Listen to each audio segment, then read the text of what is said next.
Welcome everybody. In this journey of videos that I'm going to present to you, I'm going to talk to various people who have come to Europe or UK for studies and made it a success. However, it's also a way to know about their journey and what challenges they faced and how they have achieved what they have achieved today. And hopefully this becomes an inspiration for all of you. So we have Jagan with us today actually. I have had the fortune of knowing Jagan for close to 15 years now. 2014. Yeah. And he's going to tell us all about his journey from India and coming here, coming to Germany and then to UK. So let's start. Jagan, could you briefly tell us about your journey from studying in India, then making a decision to come to Germany? Where did you study, etc., please? Firstly, thanks for having me, Prashant. I kind of a little bit of my background. I did my bachelor's in mechanical engineering, and I was always passionate about kind of learning more about automotive engineering in general. My bachelor thesis was also in automotive engineering. So one of the natural choices was to do or pursue my higher studies in Germany, given that most of the renowned automotive brands, be it BMW, Audi or Volkswagen, all are based in Germany. So Germany became kind of my natural choice. And the other reason was their education system was also kind of one of the best in the world. So these two kind of were the main reasons why I chose Germany as my destination to do my further studies. So back in the day, so when did you come to Ingolstadt is where you studied, That is right. So yes. I did my master's in University of Applied Sciences Ingolstadt, which is also kind of the main hub of Audi, where they do their research and development, the head office. So I came in 2009, January, and I finished my master's and got graduated in 2011. So it is a course of about 1.5 years, but you get to do your internship, master thesis in the industry. That's what I met you too. So yes, yeah, we'll talk about it. So when you first decided to move from India to Germany, you had your rationale because of your background, mechanical engineering, automotive engineering. However, even then, back then in 2009, it still wasn't the first obvious choice. Yeah.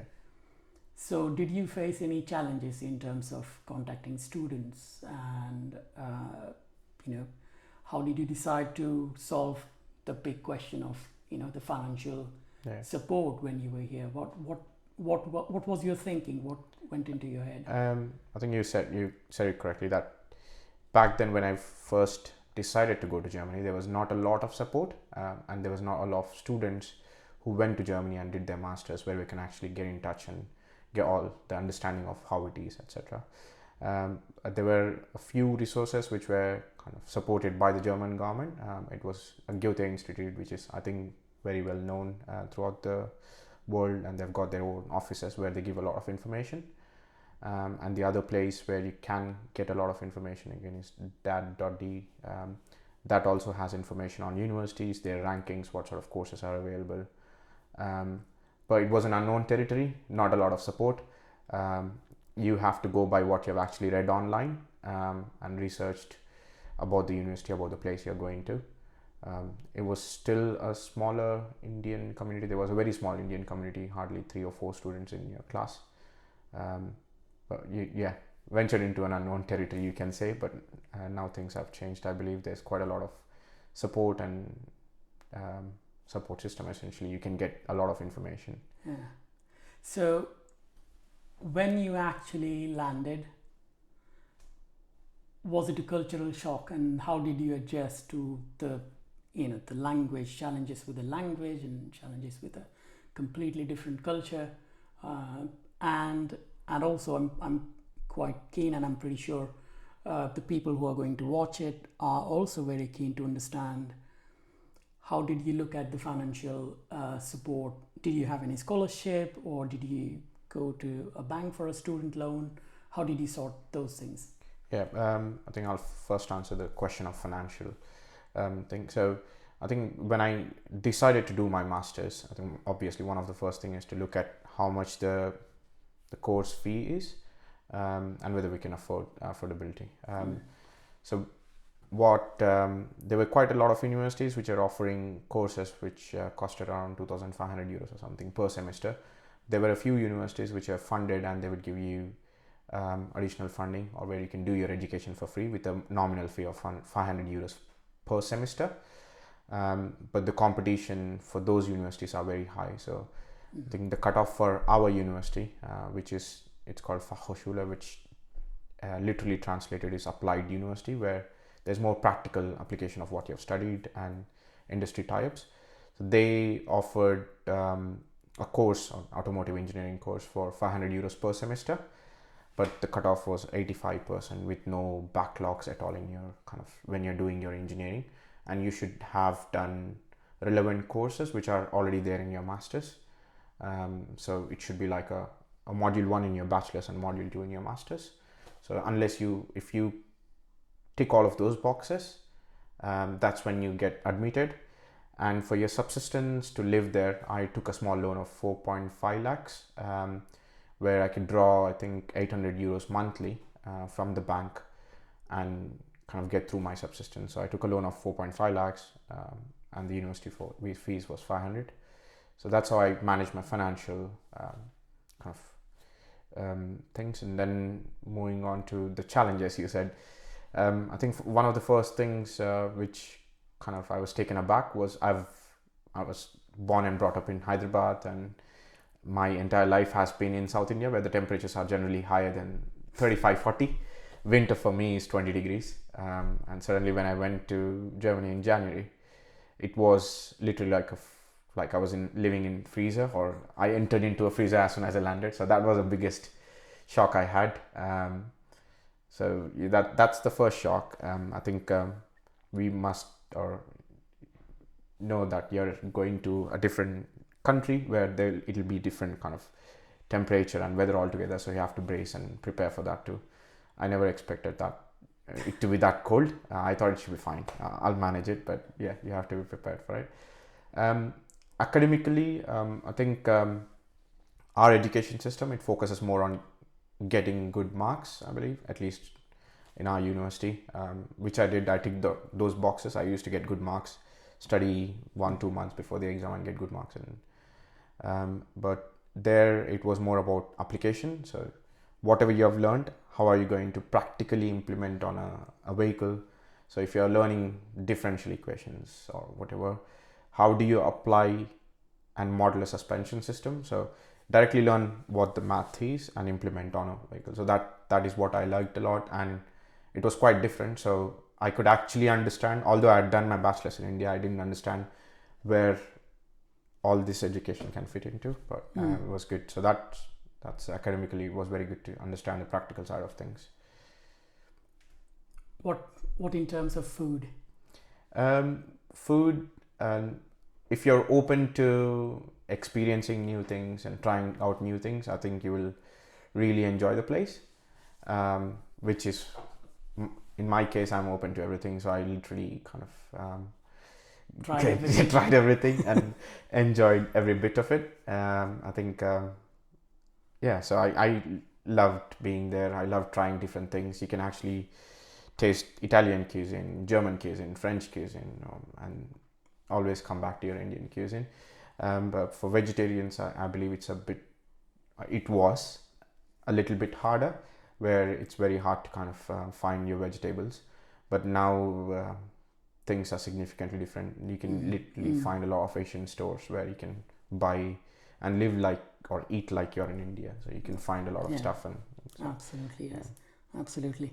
So you enjoyed bratwurst and currywurst and Weisswurst and Weizen.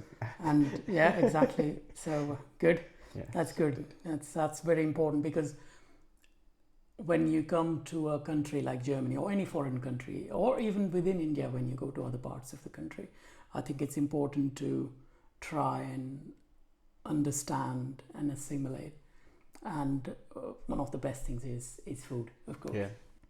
So you had a rationale to join university like Ingolstadt. Uh, can you give any advice to aspiring students back home if they want to study in Germany? How should they go about the process? I think there are a couple of clear decisions that you have to make. So either there are different sorts of universities. Again, not all universities are the same. So there is an option of going for applied sciences or Fachhochschule or technical university or a general university. General university is where you can actually learn a bit more in detail about the particular subject you are choosing, and you can there's scope for continuing your education, doing your PhD like you did. Whereas University of Applied Sciences there are courses which are tailored based on industry needs. Regularly, kind of the industry leaders meet and interact with the university professors and tailor the courses based on their requirement. So you're ready made for industry. So these are the two things which are clearly laid out in front of you. So based on what the student or the candidate is aspiring to do, you've got two options to do. It's not like you cannot change your decision midway through, but if you know what you want to do and have things clearly in your mind, so these are the choices in front of you. So I think I made the decision in the same way. I wanted to kind of learn something which is applicable in my job role, and hence I chose applied sciences. Can you? So obviously, it seems you enjoyed the learning side. Yes. Of experience. Was there any other typical student experience that you recall or you enjoyed in Ingolstadt, or which was different to back home? I think one thing which definitely stood out was living together. I mean, I grew up in a family and I was always in house. I never lived with bachelors. For me, that was a completely different experience. I'm sure maybe it's not the same for quite a lot of them, or it might be the same. But that was one thing which I think I thoroughly enjoyed, and living with people from different countries. So I was living with a Polish person, I was living with a Turkish guy, and I was living with a Pakistani and Indian. So you get to share a house with people from different backgrounds. You get to learn a lot, and that's how I think you improve yourself as a person, accommodate others' requirements, and try and change yourself a little bit and become a better person. I think that's one of the things which I definitely will or took forward in my life, and enjoying. I mean, I had great time too, because you can actually go experience the nightlife, and it was good time. So I did have. So I think those are the two things which stood out, and one other thing is, if you are going to any of the European countries, you have the opportunity of traveling within or to different countries within Europe. That's something I love, because you can go hiking to different countries with the nominal cost. So that's the other thing. So I think, quite a few. Okay. So you mentioned the course fees was about 500 euros per semester. Yeah. That's considerably less compared to other European countries or the UK, isn't it? Oh yeah, significantly. I think I initially thought of actually going to the US as well and explored the opportunity. There was a daylight difference. So 500 euros to I think it was $13,000 or $14,000 per semester. So there was a significant difference in how much it costed. The overall cost of education was, and I believe the education was also relatively better, because I've been in touch with people who have done their masters in the US. Nothing to take away from them, but if you want to do automotive engineering or any focused studies, I think Germany was good. Germany is good. So relatively, it was much cheaper. Right. Which brings me to the next question of, so, we often do calculations on a paper that this is what it will be, this is what it will cost, and when you actually go into the messy reality, things are quite different. Yes. So you did some calculations, you took some loan, and you had some savings perhaps from parents, and then you came here. Did you actually find it more expensive than you expected to live as a student? And if, then how did you adjust for it? Did you have to adjust for it? Did you have to do some student work or something like that? Was it available in your university? I think I struggled in the first 6 months. First 6 months was a challenge because you were drawing money from your bank loan. You had to pay the fee, learning the language, trying to get accustomed or used to the weather, and then going to the university where, although they are not native English, one of the things is they're not most of all of them are native English speakers, so you're getting used to all these things. So first 6 months was challenging, and finding a room which is closer to your place, etc. So, but I think after 3 months I started focusing on why I came, or what is the purpose of actually coming. So I started looking for jobs within the university. I was lucky enough to kind of find a student workshop within the university. I work with the professor, developing a tool which will be useful for students who are coming in the next semester. So I was lucky to find that, but it took a lot of hard work approaching different professor, continuously emailing them, chasing them, what can I do and what should I learn, being in touch with them, going to the classes regularly. So I think it's always important that you don't lose your focus and start working kind of off odd jobs. Easy to kind of miss your track and then start doing odd jobs because you start earning a little bit of money.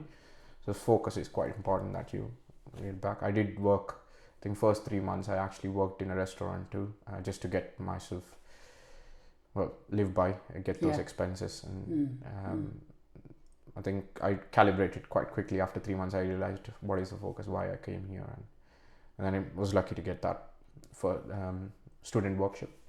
It's also one difference in German and some French universities, but most of the German universities compared to other countries is professors are not typically how we look at professors, teachers. They are also solopreneurs or entrepreneurs. They often have a product in the market. Yes.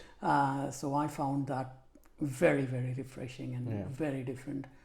And did that help you to find your student work with the professors? Yes, it did. I think exactly like you said, our professors, because they are typically, like, the situation is that once you become a professor, you go by the book. You have been teaching that book for 5 or 10 years and you know every page of it and you impart the knowledge. Whereas the professors there, as I mentioned, are continuously kind of learning, improving, have their own side development company or their own company, and they'll be working on products.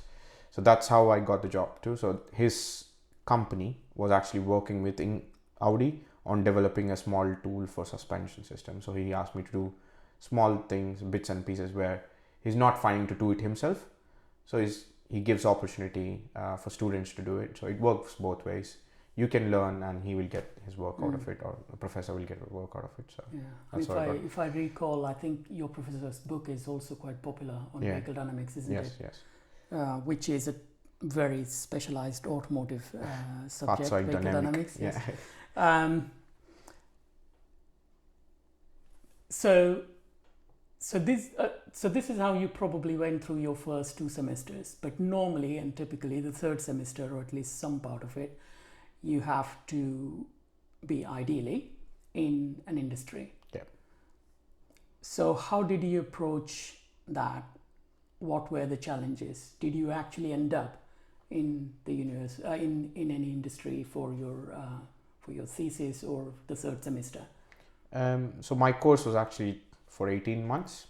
So after second semester, after 12 months, you get an opportunity to directly do your thesis, or you can actually pause your work on thesis and get industry experience or internship.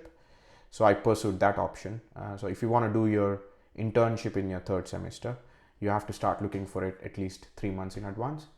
And luckily, because I did my master like student assistantship, that helped me get an internship at Bosch on a similar kind of work or job role. So I did my internship immediately after that. And then I think after finishing my internship at Bosch, I was looking for opportunities to do my thesis again in industry. So you get an opportunity to either do it in the university where you're working or studying, or do it in the industry. That is where like it was quite challenging, because I always wanted to do in an OEM or something related to NVH. Not going technical, but something related to what I always liked and loved. So it was difficult to find that, and I had to be really patient and keep emailing, keeping in touch. And that's why I think that's where I met you, because you were in BMW doing your work, and I think that was the kind of keep it. So you have to be on top of it, be persistent, keep emailing, keep chasing, and if you want something, just keep working towards it. So yeah, I can definitely vouch for that, because for one or the other reason, it took way longer than we expected for you to start, and you were very patient and persistent. And I think this has been hallmark and key to your success. You've been always very patient and persistent, not stopping. Just sometimes patient means people just get laid back. Oh, I will wait and relax. It's not that. You were very persistent. And you also, just because your start in BMW, the thesis work or industry work was delayed, didn't mean you just laid back. You were still continuing your work in the uni, in the related field or related topics. So I think that's sometimes people forget the hard work and other traits which make you successful. And in your case, from what I've seen, I think it's persistence, patience, and hard work. I think these three things I can personally vouch for, because I've seen it firsthand. That's for sure. So of course, after completing your first two semesters, you obviously had to do the internship, which you first did at Bosch in Sindelfingen? In Stuttgart. Sindelfingen, and then you did another internship in BMW. And after that, you started to look for the jobs. So in terms of trends, particularly related to mechanical engineering and the offshore, related domains like automotive or aerospace, etc. What are your suggestions or tips for aspiring students in those domains, and how did you go about finding a job? I think the first thing, speaking specifically about Germany, is that what helped me was focusing a lot on learning the language, not talking about domain or which field, but if you actually can learn the language and are fluent, understand and converse with people around, it makes it very easy to kind of make contacts and build those relationships and interact with them. I think I would suggest everyone who is decided to come to Germany to focus and put all your efforts on learning the language. It makes your life so much easier to easily assimilate, network, and find jobs, and you'll certainly have more opportunities instead of having finite job roles where they are speaking English or whatever. So that's the first thing I would do. Second is find something which you're passionate about, along with what is the trend. So if you're passionate about doing coding, for example, so just make sure or you find a job which you're passionate about too. Trends wise, I think in any job nowadays, it's always important that you are also skilled with coding and a little bit of software engineering, along with mechanical. So nowadays the trend is electric cars and battery management system, or having more awareness of CAE simulations in general, because people are moving towards doing things in virtual space and physically testing the vehicle. So I think these are the three things I would focus on. For me personally, I think I was again lucky enough to make good contacts and also find good people. So I was in touch with yourself and made good contacts within BMW when I was doing my master thesis. So it was sort of a natural progression for me where they've offered a job in the same team. So it was relatively easier for me, but it was not the case for all of my college mates. So they had to struggle a lot because firstly to get yourself into a company is quite difficult, and generally that there's no easy flow for you from your master thesis to job, so you had to apply for 100 companies and wait for responses. It's a struggle, but when you get an opportunity, make sure that you do your best, give your best, and keep in touch with them. And yeah, you have made it sound very easy that you started your master's thesis and you got the job. To just again, based on my personal experience, that's actually the way you work and your work ethic. You really worked hard. I don't know if I've ever told you, but for that position, I interviewed 25 students before you. Okay, so even my senior manager was telling me it's just a student, 6 months. Why are you thinking so much? But even for me, it was rebuilding my team, which as soon as for some reason I joined, got dismantled completely. Everybody left. So I was rebuilding my own team as well. So I wanted to make sure. But you did come across as a really hardworking student who has put in enough effort, although we didn't know each other before you came in for the interview. And also during your 6+ months, you impressed everybody. And I think by the time you became permanent employee after your thesis, I had already left Germany. Yes. Yeah. So so I wasn't there to help you or anything like that. You really worked hard, and everybody still talks about it. And I think that's very important to understand. Yeah. Your reputation is one of the last buckets. The first bucket is, what is your knowledge and how have you applied that knowledge? That becomes the skill. Yeah.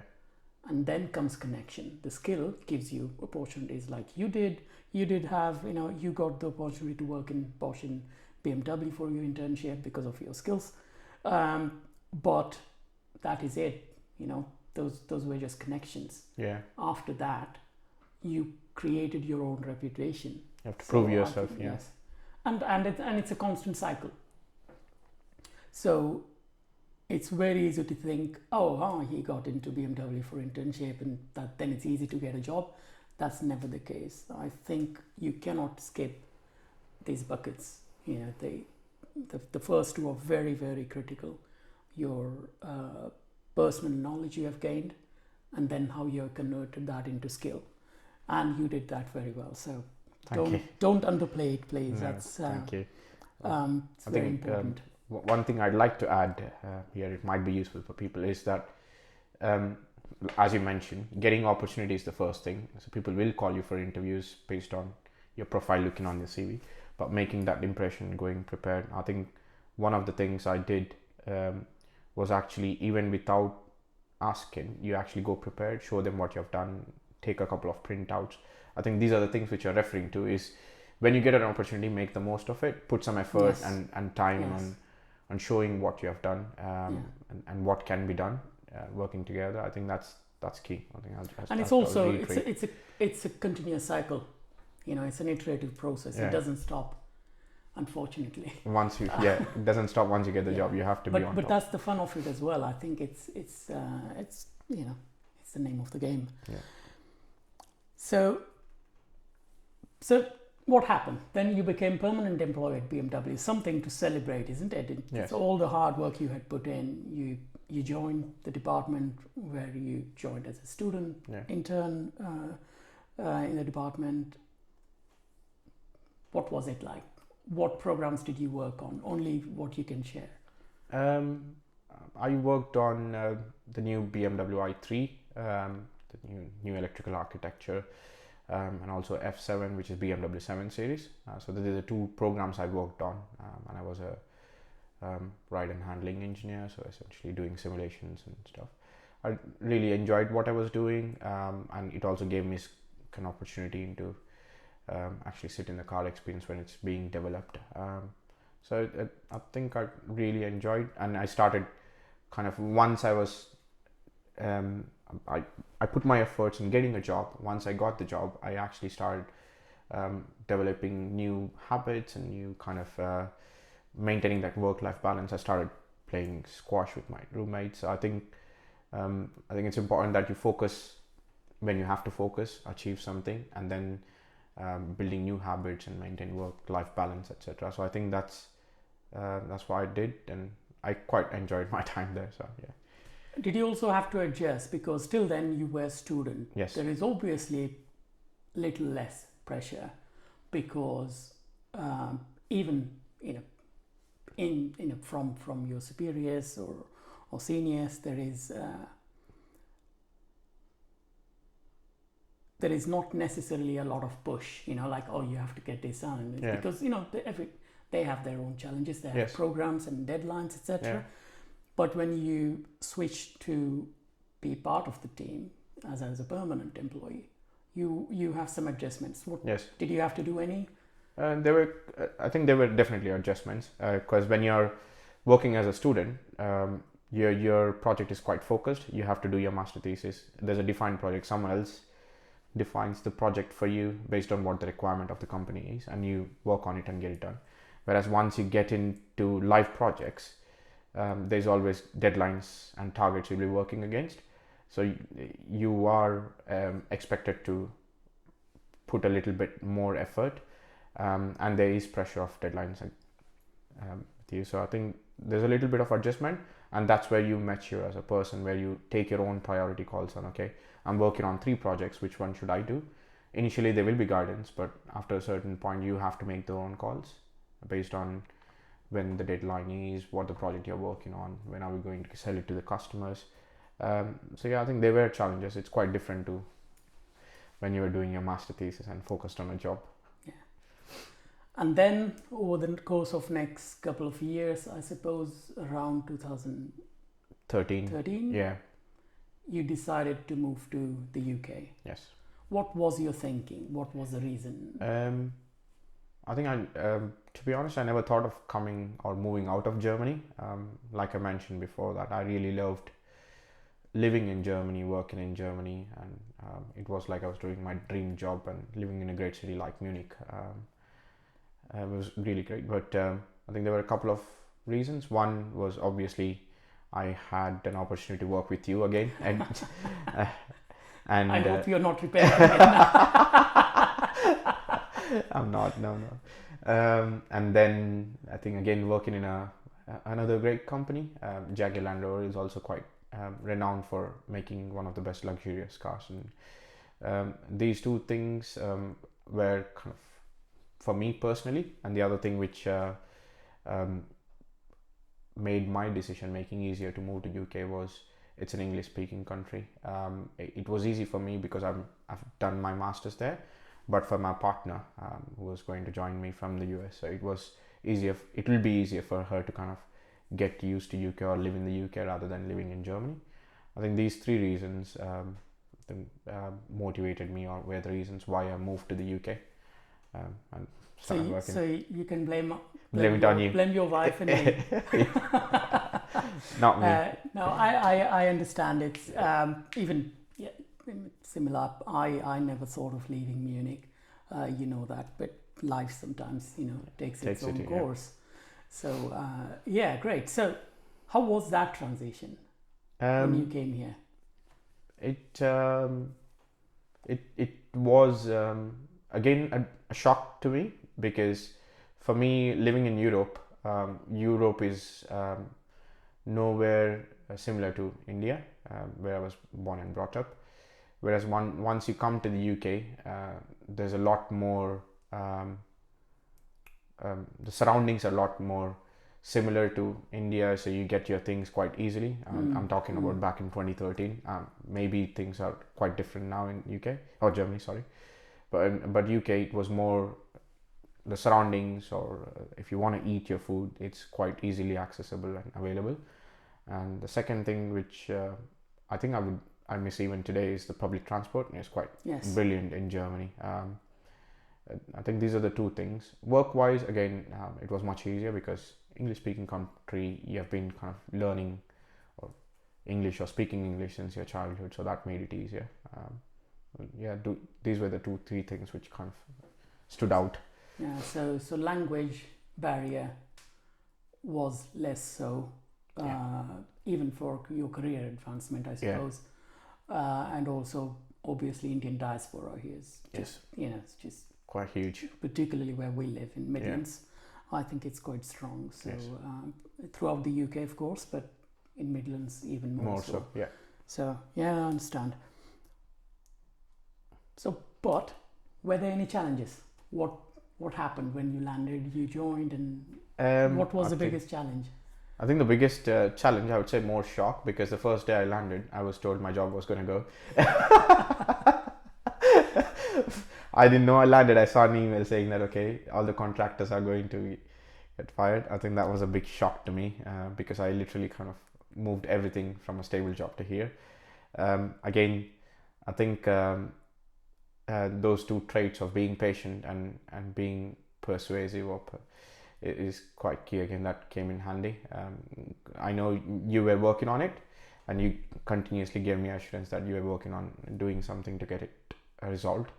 But being patient is also important because the process took about 2-3 months, and you are in limbo of whether you're going to have the job or not. But I think being patient, persuasive, and knowing the right people and building the right contacts with the right people. So I think that was the biggest shock. But work-wise, I think it was all exciting. I think work-wise, I thoroughly enjoyed. If you reflect upon it, I think that's the best stint. I got to do kind of work on projects which were cutting edge. I think even today in the industry, there are not many people who do it. And so work-wise, brilliant. I loved it. I remember, and I was dreading it because I knew you were flying, but I didn't want to tell you because you were in that transition of selling off stuff, leaving your apartment in Munich, and then coming here. Deep down, I was 99% sure that I will sort it out. But that's Asmani and Suleimani. Yeah. Those are the two forces you can't fight against. And this was, in this case, Suleimani, because the government had changed the rules for contracting and sponsoring their visas, etc. And things were changing, but they didn't. The plan was that things will change, but they really, didn't as much, and we were able to retain you.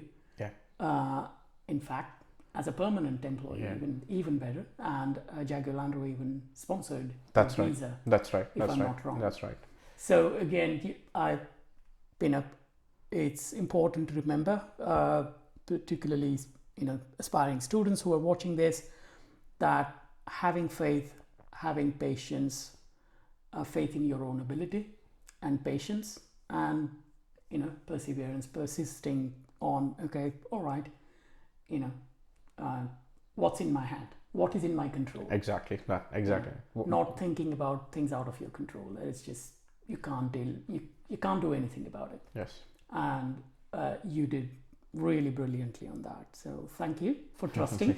And thanks to my chief, my senior manager back then as well, because we were able to go and present it to the chiefs in JLR, and we got, I think within our department, we managed to get at least couple of people, retain couple of people. That's right. And throughout JLR, I think we were able to retain quite a few people, even sponsor visas. It's not an easy thing to do, but relatively easy for a large company like Jagan Land Rover. Yeah. So from then on, so you continued to work in your domain, which is simulation using various tools. What was your transition like? What experiences did you enjoy through next 6-7 years you were at JLR?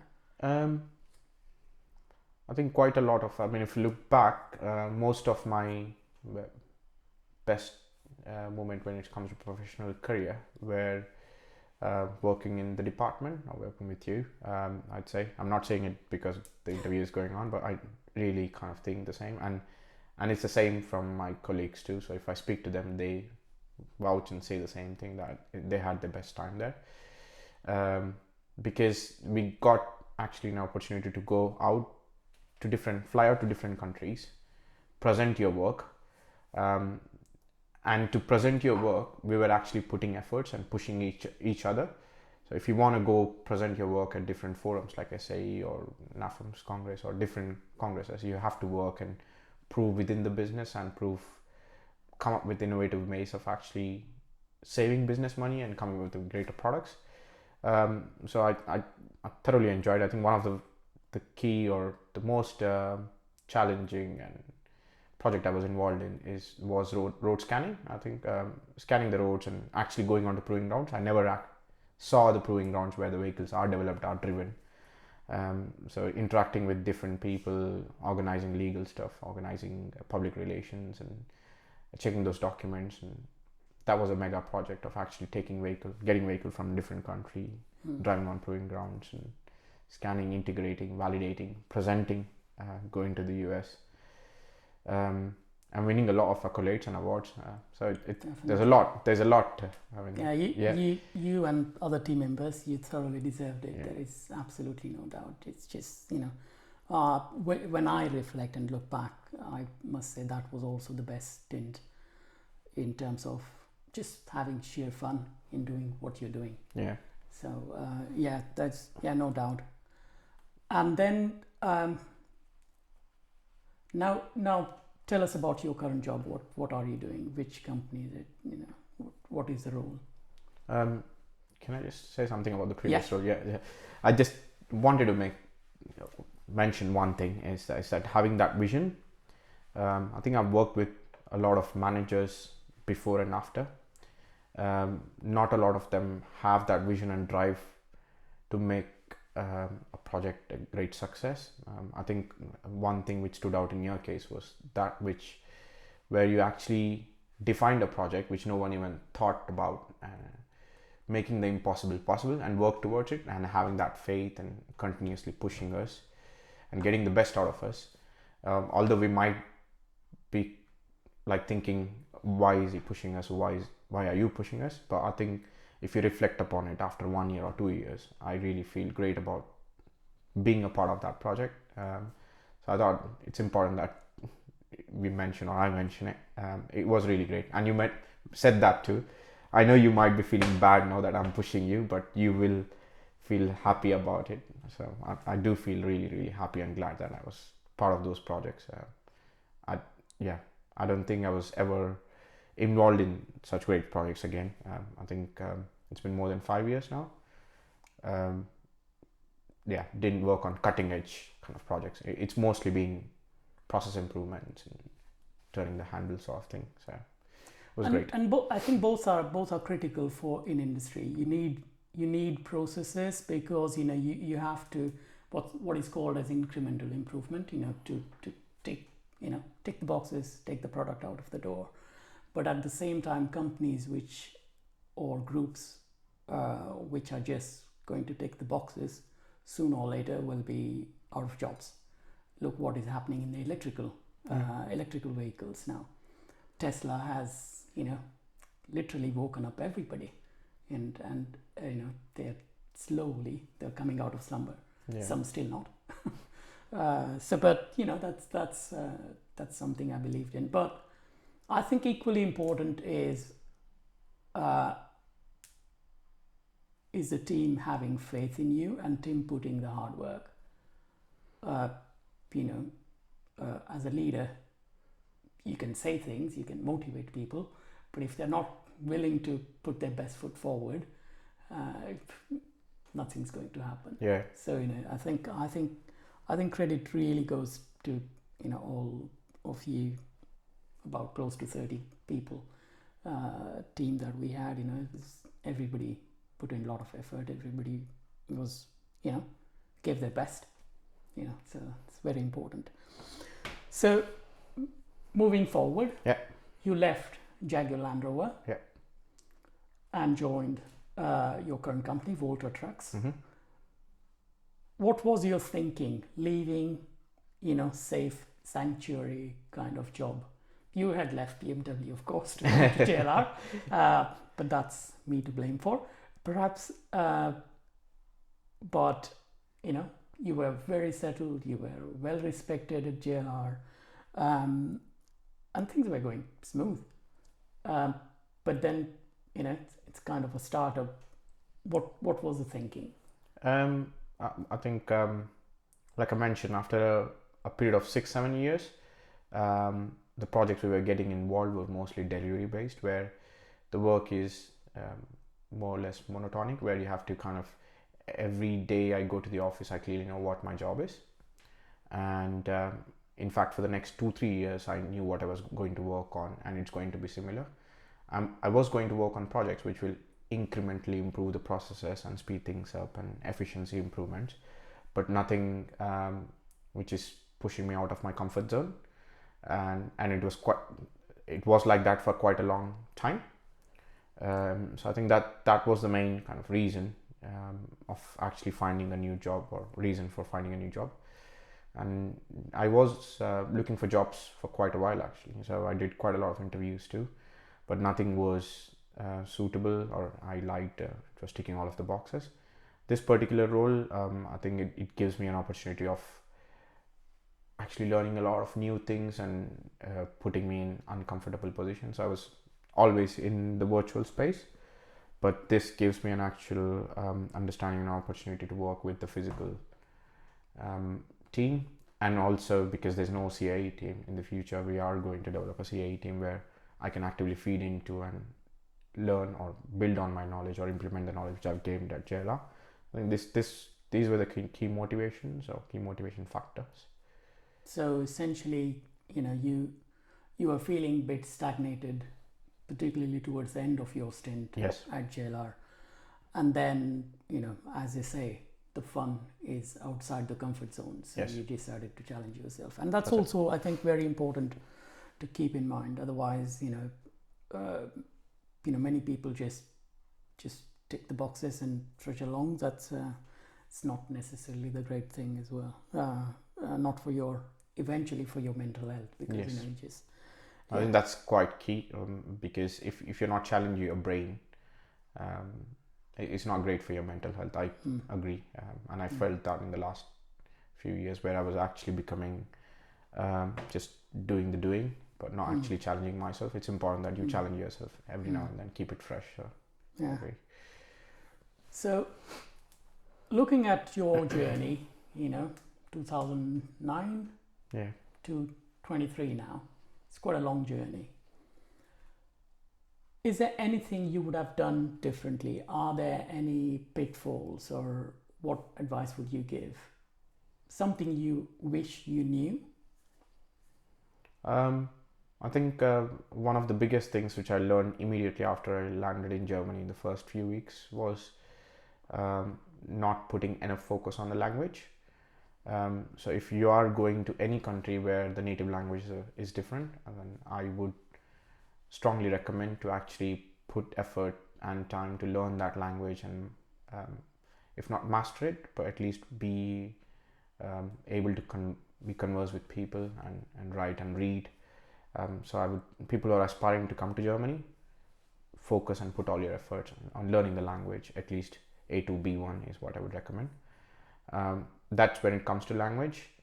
And second thing which I think I believe I repent is not moving out of my previous role sooner rather than, like, it took me about 10 years in the same team to make a move. I believe it's important that you keep kind of looking to do different things every 4 or 5 years, because that will give you an opportunity to learn new things, and it will put in some new kind of fresh breath of air into your life, and you get an opportunity to learn things and grow simultaneously, because you will always take the knowledge which you have learned in your previous experience and put it in the new role. There's always a version 2, version 3. So I think these are the two things which I feel like I should have done better, or I wish someone had told me before about it. So one is, as you said, one is language, and would you also say it's the same is true for English? Because back home, the way we learn English is all depends on who is your teacher and what is your surrounding. That's true. And where you come from, Maharashtra, Hyderabad, we all have a very strong dialect, perhaps, and yeah, definitely for a language like German or French, you have to learn it from scratch. So that's an advantage or disadvantage depending on how you look at it. I agree that I think that's quite critical as well. And moving from your position of comfort to challenge yourself to different role. I think those are key bits. I think something we should do. Definitely, if you are aspiring to come to European or countries or UK or America, I think you should definitely keep that in mind. So, anything else on your mind? You definitely, from a student I interviewed for the first internship to your growth has been tremendous. You own a house now in the UK. You're well settled in all senses, financial and otherwise. What is one advice you would give to the aspiring students? I think focus, be focused, and always remember why you have actually come out of the country, left your comfort zone. It's quite easy to lose focus. There are quite a lot of distractions. It's important that you remind yourself why you have actually come out and the purpose of coming out of your comfort zone and trying to you have come here to do your masters and achieve a goal. So don't just lose or get distracted. Focus and be patient. Build those connections. I think this is that's what is quite key. I'd say. I think that's what I would do. Great, brilliant. Thank you, Jagan, for your time. I know you're a very busy person, but yeah, hopefully, this interview inspires other people from back home, and give them some kind of guidance